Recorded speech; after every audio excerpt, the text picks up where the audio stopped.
ಮಾಡಿದ್ದಾರೆ ಎನ್ನುವಂಥದ್ದು ನಮ್ಮ ಸಭಾಪತಿಗಳು ಯೋಚನೆ ಮಾಡಿದ್ರು. ಏನೆಲ್ಲ ಆಯ್ತು ಸರ್? ರಾತ್ರಿ ಏನು ಮೊದಲು ಯಾವ ಹೋಗಿದ್ದು ಹಿರೇಬಾಗೇವಾಡಿ ಅನ್ನುವಂಥ ಸ್ಟೇಷನ್. ಅದಾದ ನಂತರ ಬೆಂಗಳೂರಿಗೆ ಕರ್ಕೊಂಡು ಹೋಗ್ತೀವಿ ಅಂತೇಳಿ ಸಿಟಿ ಹರಿಯವರನ್ನ ಕರ್ಕೊಂಡು ಹೊರಟೆ. ನಾನೂ ಕೂಡ ಅವ್ರ ಜೊತೆನಲ್ಲಿ ಹೊರಟೆ. ಅಂದರೆ ನನ್ನ ಹಿಂದಿನ ವಾಹನದಲ್ಲಿದ್ದೆ. ತದನಂತರ ಅವ್ರದೇ ವಾಹನದಲ್ಲಿ ಕೂಡ ನಾನು ಪ್ರಯಾಣ ಮಾಡಿದೆ.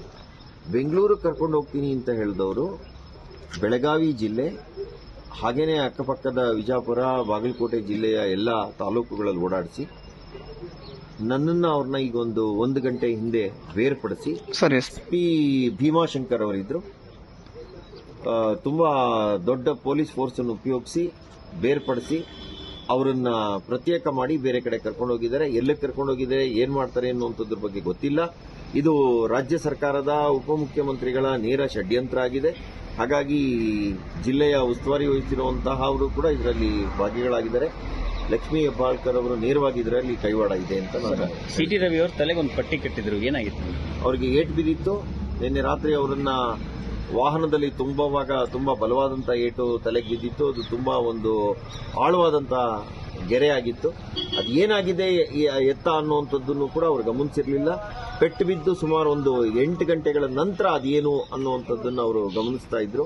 ರಕ್ತ ಹೆಪ್ಪುಗಟ್ಟಿತ್ತು, ಹರಿತಾ ಇತ್ತು.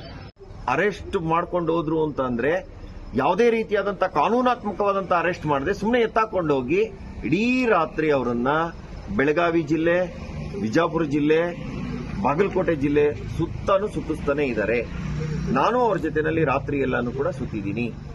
ಈಗ ಲೋಕಾಪುರದ ಹತ್ರ ಅಲ್ಲಿ SP ಅವರು ಬಂದು ಸಿಟಿ ರವಿ ಅವ್ರನ್ನ ನನ್ನನ್ನ ಪ್ರತ್ಯೇಕಗೊಳಿಸಿ ಅವರನ್ನ ಇನ್ನೊಂದು ದಿಕ್ಕಿಗೆ ಕರ್ಕೊಂಡು ಹೋಗಿದ್ದಾರೆ.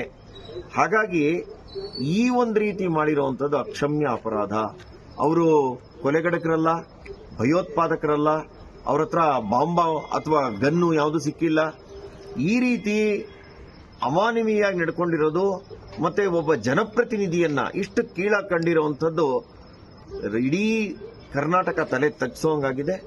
ರಾಜ್ಯ ಸರ್ಕಾರ ಕ್ಷಮೆ ಕೇಳಬೇಕು, ಮತ್ತೆ ಅವ್ರ ಮೇಲಿರುವಂತಹ ಎಲ್ಲ ವ್ಯಾಜ್ಯಗಳನ್ನು ತಕ್ಷಣ ವಾಪಸ್ ತಗೋಬೇಕು, ಮತ್ತು ಅವ್ರನ್ನ ಬಿಡುಗಡೆಗೊಳಿಸಿ ಮುಖ್ಯಮಂತ್ರಿಗಳು ಅವರ ಕ್ಷಮೆಯನ್ನು ಯಾಚಿಸಬೇಕು ಅಂತ ಹೇಳಿ ಈ ಮೂಲಕ ಅವ್ರನ್ನ ಒತ್ತಾಯ ಮಾಡ್ತಾರೆ.